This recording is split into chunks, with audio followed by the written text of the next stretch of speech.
Hello and welcome to Agrawal coaching. और आज हम क्लास 12 चैप्टर 4 डिटर्मिनेंट शुरू करते हैं। पिछली वीडियोस में हमने क्लास 12 का ही चैप्टर 3 कंप्लीट किया था, ठीक है। और आज हम शुरू करते हैं चैप्टर 4 डिटर्मिनेंट्स। तो डिटर्मिनेंट्स क्या होते हैं उससे पहले आप एक चीज़ समझिए कि मान लीजिए आपके पास दो इक्वेशंस हैं, a1x + b1y = c1 और दूसरा इक्वेशन है a2x + b2y = c2। आपने ये इक्वेशंस क्लास 10 में पढ़े हैं, ठीक है। अगर मुझे ये पता करना हो कि इनका यूनिक सॉल्यूशन कब होगा, तो आपको पता है यूनिक सॉल्यूशन की आपके पास एक कंडीशन थी। यूनिक सॉल्यूशन की कंडीशन थी a1/a2 not equals to b1/b2, या आप इसे ऐसे भी कह सकते थे a1b2 not equals to b1a2, ठीक है। या आप इसे ऐसे भी कह सकते हैं a1b2 minus b1a2 is not equal to 0, ठीक है। तो ये आप ऐसे भी कह सकते हैं। अगर मैं इसी लीन, आप सोचेंगे ये इसका डिटरमिनेंट्स में क्या यूज है, तो मैं आपको समझाता हूँ वो बात। ये तो समझ गए आप, ठीक है। अब आप ये देखिए, इन्हीं इक्वेशंस को मैं मैट्रिक्स की फॉर्म में ऐसे लिख सकता हूँ कि मैंने सारे कोफिशिएंट जो भी थे एक्स और वाई के वो एक मैट्रिक्स में रखे, एक्स और वाई जो आपके पास वेरिएबल्स हैं वो दूसरे में रखे, और ये जो वैल्यू थी c1 और c2 वो इसके इक्वल रखे, ठीक है। अब इसका सॉल्यूशन, यूनिक सॉल्यूशन कौन डिटरमाइन कर रहा है? यूनिक सॉल्यूशन डिटरमाइन कर रहा है ये a1b2 माइनस a2b1 या b1a2। ये determines the solution, unique solution determines the unique solution of these two equations. तो अगर हम इस वैल्यू को इस डिटरमिनेंट, इस मैट्रिक्स के साथ अटैच कर दें तो वो कहलाता है डिटरमिनेंट। तो डिटरमिनेंट का क्या मतलब होता है यहाँ पर,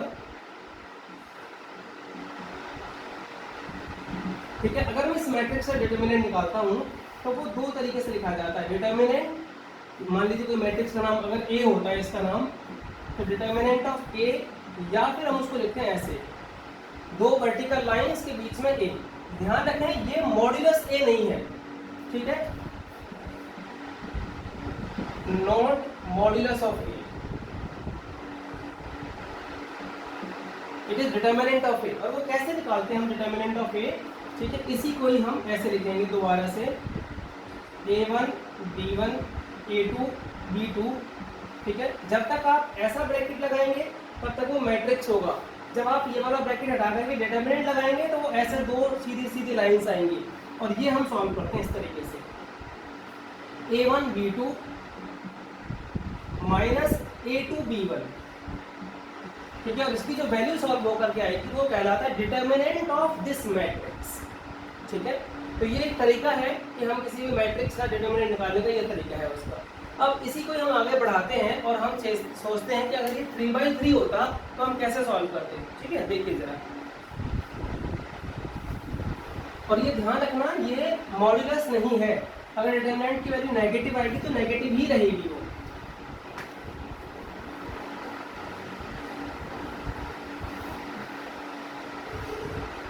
फॉर एग्जाम्पल, अगर आपके पास ये कोई मैट्रिक्स है 3/3, a1 a11 a12 a13 a21 a22 a23 a31 32 33, ठीक है। अगर मुझे इसका डिटरमिनेंट निकालना है तो मैं कैसे निकालता हूँ? डिटरमिनेंट का ये तरीका है, determinant of A will be equals to, जो ये पहला एलिमेंट है ये वाला, आप एक और बात है, इसको कई रो या कई कॉलम के थ्रू हम एक्सपेंड कर सकते हैं। जैसे वो 2/2 था तो उसमें सिंपल सा था, ठीक है। 2/2 वाला आप समझ गए थे, अभी मैंने फिर से बता देता हूँ। अगर मान लीजिए आपके पास ये होते, या मैं ऐसे लिख देता हूँ a11 a12 a21 और ये a22, इसका जो डिटरमिनेंट होता है वो बनता है ऐसे, ठीक है। टॉप लेफ्ट से शुरू करते हैं आप, a11 into a22 minus a12 into a21, ऐसे ये माइनस, तो ये तो 2/2 हुआ। और डिटरमिनेंट की खासियत ये है कि सिर्फ स्क्वायर मैट्रिक्स में ही अवेलेबल होगा, ये भी ध्यान रखना, 2/2 या 3/3 या 4/4 वगैरह जो भी आएंगे उसमें। लेकिन अगर मुझे 3/3 एक्सपेंड करना है तो मैं क्या करूँगा वो जरा समझिए ध्यान से। ये जो पहला एलिमेंट है a11 मैंने यहाँ लिखा, ठीक है, और अब इस पूरी रो और इस पूरे कॉलम को छोड़ दीजिए, जो 4 एलिमेंट आपस बचेंगे वो आपको यहाँ लिखने हैं। अब A22, A23, A32, A33, फिर बीच में आप प्लस लगाएंगे, ठीक है। फिर इसी रो में आगे बढ़े हम, और हमारे पास क्या आया A12, और आपका सब क्या बचा, देखिए ये पूरी रो छूट गई, ये पूरा कॉलम छूट गया, यानी ये कट गया और ये भी कट गया, बचे 4, ये वाला बचा A21, A23, A31, A33, फिर प्लस लगेगा, फिर अगला एलिमेंट आएगा A13 वाला, ठीक है। और उसके साथ में अब आपके पास ये रो तो छूटेगी, बिकॉज इसी रो का एलिमेंट है ये, और ये कॉलम छूटेगा। अब आपके पास कौन से 4 बचे जरा बताइए। ये तो पूरा गया और ये भी पूरा गया, यानी जो एलिमेंट आप बाहर लिख रहे हैं वो रो और वो कॉलम, जैसे first row and third column ये गए, ठीक है, first row and third column. तो बाकी बचे ये 4, A21, A22, A31 and A32, ठीक है। अब आप सोचेंगे यहाँ पर मैंने कुछ स्पेस छोड़ा है, आप देख रहे होंगे, नोट किया होगा, यहाँ पर भी छोड़ा है, इधर भी छोड़ा है, इधर भी छोड़ा है, कुछ स्पेस छोड़ा हुआ है। तो वो किस लिए छोड़ते हैं वो मैं समझाता हूँ आपको। जो ये एलिमेंट है यहाँ हम लगाते हैं -1 की पावर, ये एलिमेंट के रो और कॉलम को प्लस करते हैं, यानी -1 टू दी पावर 1 + 1। यहाँ हम लगाएंगे -1 टू दी पावर 1 + 2, ये दोनों का प्लस, और यहाँ हम लगाएंगे -1 की पावर 1 + 3, ठीक है। अब हम इससे आगे फर्दर सॉल्व करते हैं। एक और भी बात है, आप ध्यान से देखो कि 1 + 1 अगर ये इवन नंबर बन रहा है दोनों का टोटल, तो सर वो पॉजिटिव होगा।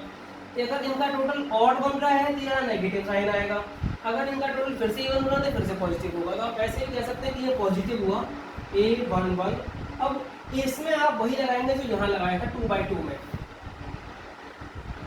ठीक है। A22 into A33 minus A23 into A32।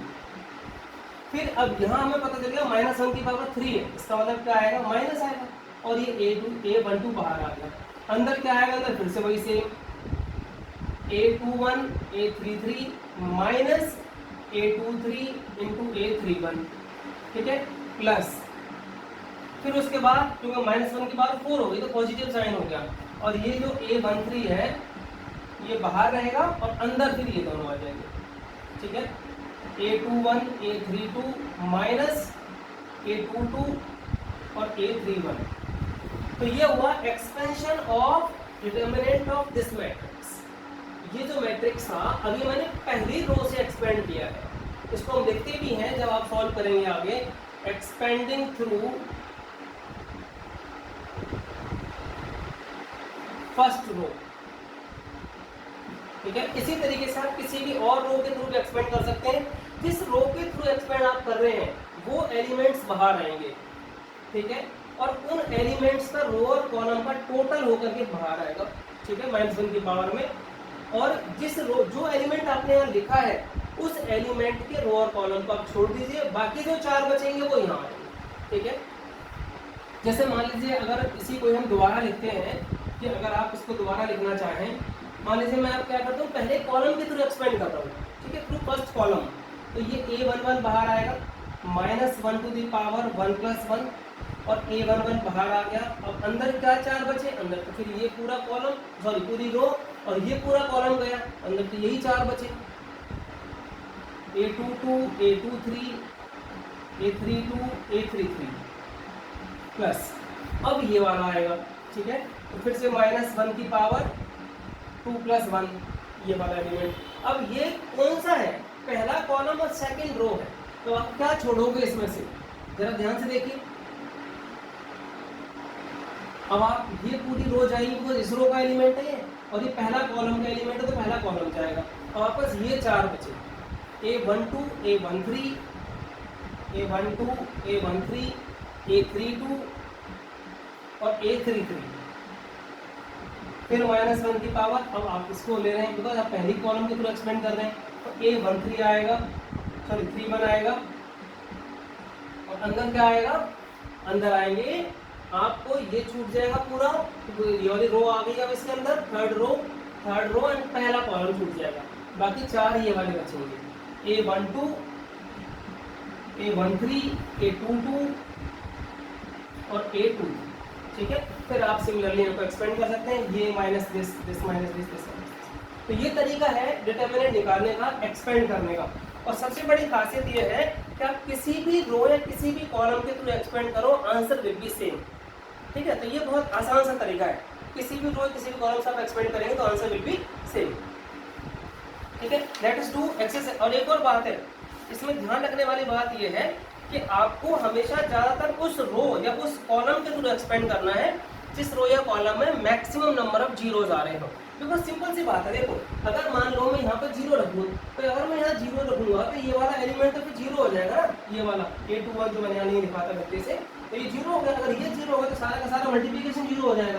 तो इसलिए ध्यान रखो, जिस कॉलम में जिस रो में मैक्सिमम नंबर ऑफ जीरोज आ रहे हो आपको उसके थ्रू एक्सपेंड करना है। ठीक है, इनकी प्रॉपर्टीज, इनके यूजेस आगे आएंगे। ठीक है, जब हम करेंगे इनको, अभी फिलहाल मैं मिटा करके एक्सरसाइज 4.1 कराता हूँ।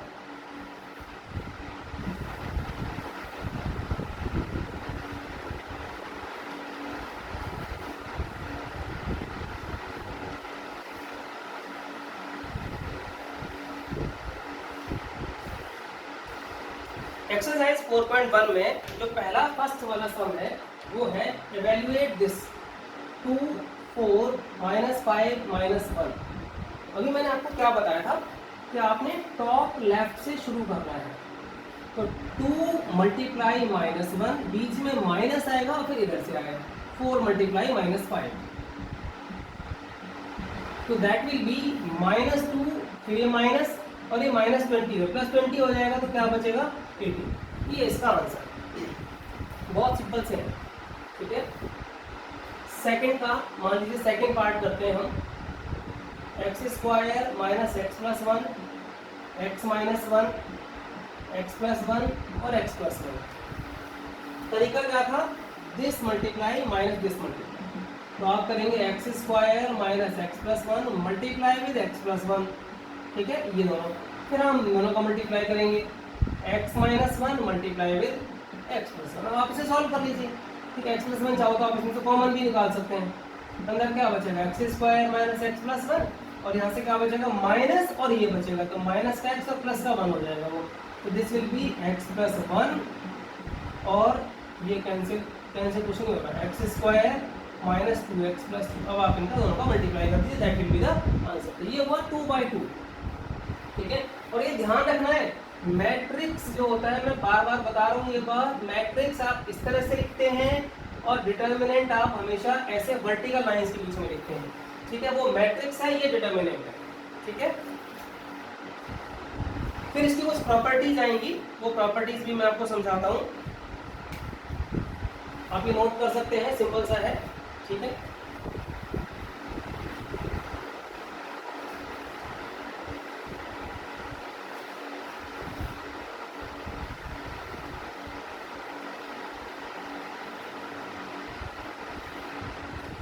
एक प्रॉपर्टी है जिसके ऊपर 1 मार्क का क्वेश्चन जरूर आता है। प्रॉपर्टी है कि मान लीजिए कोई मैट्रिक्स है A और डिटर्मिनेंट है उसका ये। ठीक है, मैट्रिक्स ऑफ ऑर्डर n मतलब 3/3, मतलब 3 ऑर्डर या 2 ऑर्डर का हो सकता है। ठीक है, तो अगर मुझे Ka डिटर्मिनेंट निकालना है, Ka मतलब मैट्रिक्स के हर एक एलिमेंट को मैंने K से मल्टीप्लाई कर दिया और फिर उसके बाद मुझे उसका डिटर्मिनेंट निकालना है, तो डिटर्मिनेंट क्या होगा, तो क्या करते हैं K⁴ n and then determinant of A। K⁴n, K तो वो नंबर है जिससे आपने मल्टीप्लाई किया, और n क्या है, n है वहां पर ऑर्डर। फॉर एग्जाम्पल, ठीक है, हम एक सम करते हैं, सम ये है, सम नंबर 3 है ये, कि A कोई मैट्रिक्स दिया हुआ है 1 2 4 2। ठीक है, और प्रूव ये करना है 2A determinant equals to 4 times of determinant of A। इसका क्या मतलब है देखिए जरा, पहले तो आप A का डिटर्मिनेंट निकाल लीजिए। ठीक है, पहले हम राइट हैंड साइड ही निकालते हैं, 4 times of determinant of A। Determinant of A क्या आएगा, 2 मल्टीप्लाई 2 माइनस 8, तो क्या बचेगा 4 इंटू माइनस 6, कितना हो गया -24। ठीक है, अब हमने क्या करी, तो हमारी राइट हैंड साइड हो गई। ठीक, अब हमें लेफ्ट हैंड साइड निकालनी है। तो लेफ्ट हैंड साइड में क्या था, 2 से पहले मल्टीप्लाई करो और फिर उसका डिटरमिनेंट निकालो। ठीक है, तो 2 से मल्टीप्लाई करेंगे तो क्या बनेगा 2 4 8 4।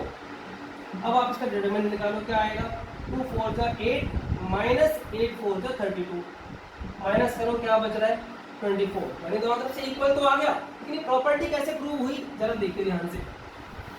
प्रॉपर्टी क्या थी, के ए मतलब 2a का डिटरमिनेंट कितना होना चाहिए था, k to the power n, k क्या है इसमें 2 है, तो 2 to the power of n क्या है ऑर्डर कितना है इसका, ऑर्डर है 2, तो 2 to the power 2 multiply by determinant of a यानी कि 4, और डिटरमिनेंट ऑफ a कितना था -6, कितना आ रहा है -24, और 2 है कितना -24। सो ये ध्यान रखने वाली बात है कि अगर कई बार आपका ऐसे भी सम्स आ सकते हैं एग्जाम में कि डिटरमिनेंट ऑफ a दिया हुआ है ऑफ ऑर्डर 3/3 और उसका डिटरमिनेंट दिया हुआ है आपको 4।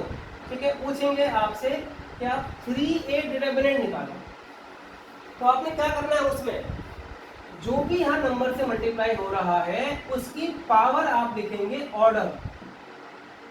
ठीक है, and then multiply of the determinant. तो ऑर्डर कितना था इसका 3/3, तो 3 की पावर 3 इंटू में 4, तो 27 इंटू में 4, that will be 108।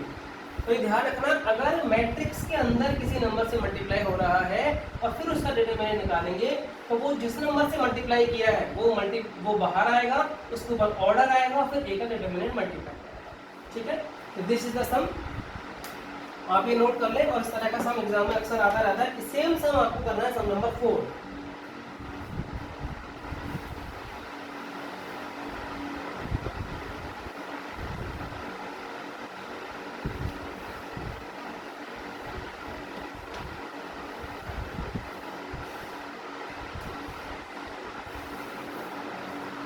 Some number 4 है, ए दिया हुआ है 1 0 1 0 0 1 2 0 4, और ये प्रूव करना है। तो सबसे पहले तो आप डिटरमिनेंट निकालेंगे इसका। ठीक है, डिटरमिनेंट ऑफ ए क्या है, अब मैंने बताया था आपको जिसमें ज्यादा जीरोज हो उसके थ्रू आप एक्सपेंड करो। ठीक है, अब ज्यादा जीरोज किसमें है, इसमें है फर्स्ट कॉलम में, तो मैं क्या करता हूँ फर्स्ट कॉलम के थ्रू इसको एक्सपेंड कर रहा हूँ। तो पहले बाहर क्या आएगा -1 टू द पावर 1 + 1, पहला एलिमेंट ये वाला बाहर आएगा। ठीक है, और अंदर आएंगे बाकी 4, इनको छोड़ दो, इसको भी छोड़ दो, अंदर क्या बचे ये 4, पहली रो और पहला कॉलम छोड़ दो, यानी कि ये एलिमेंट जिस रो कॉलम में वो छोड़ दो, बचा क्या 1 2 0 4। आगे आएगा -1 टू द पावर, हम ये वाला एलिमेंट ले रहे हैं बिकॉज फर्स्ट कॉलम के थ्रू, ये है 2 1। ठीक है, तो 2 + 1, अब बाहर क्या है 0, तो जब बाहर 0 है तो अंदर चाहे जो मर्जी मल्टीप्लाई हो तो क्या फर्क पड़ेगा, ऐसे फिर यहाँ पर 0 है आगे भी, तो इसलिए वो भी 0 हो गया, तो वो खत्म हो गया। इसलिए ये फायदा होता है कि जब कभी आप किसी मैक्सिमम नंबर ऑफ जीरो वाले कॉलम में रो से सॉल्व करते हैं, तो उस केस में क्या होता है कि वो एक ही एलिमेंट रह जाएगा, 2 एलिमेंट रह जाएंगे, जीरो वाले तो आपको लिखने की जरूरत ही नहीं है, तब वो खत्म हो गए। तो क्या बचा यहाँ पर 4 - 0, यानी क्या रह गया ये 4। This is the determinant of A. अब हम इसको राइट हैंड साइड सॉल्व करें अगर हम, तो क्या थी हमारे पास 27 into determinant of A, that means 108। ठीक है, अब हम क्या करते हैं 3a, यानी कि इसमें 3 से पहले मल्टीप्लाई करते हैं, फिर उसका डिटरमिनेंट निकालते हैं। तो 3a क्या बनेगा 3 0 3 0 3 6 0 0 12। ठीक है, अब इसका डिटरमिनेंट निकालो 3a का। तो फिर से हम वही फर्स्ट कॉलम की तरह एक्सपेंड करेंगे, तो बाहर क्या आएगा 3 आएगा इस बार। ठीक है, अंदर क्या आएगा दिस माइनस दिस। ठीक है, 3 इंटू 12 36 माइनस 0, 3 इंटू 36 आप करेंगे तो कितना आएगा 108। तो ये भी 108, ये भी 108। तो प्रॉपर्टी प्रूव हो रही है। प्रॉपर्टी क्या थी, जिस नंबर से आपने मल्टीप्लाई किया है वो इनटू में उसके ऊपर पावर क्या आएगी, जो ऑर्डर है, ऑर्डर कितना है 3, और इनटू डिटरमिनेंट ऑफ ए, और डिटरमिनेंट ऑफ ए कितना था आपके पास 4, तो 27 इंटू 4 कितना आया 108, और ये भी 3 है कितना आ रहा है 108, ठीक है। तो ये हुआ आपका सम नंबर 4। उसके बाद हम शुरू करते हैं आगे। इसी तरीके से आप सम नंबर 5 के सारे एक्सपेंड कर सकते हैं, 6 से एक्सपेंड कर सकते हैं। Let us do sum number 7। Expand करना बहुत इजी है, आई होप आपको समझ में आ गया होगा।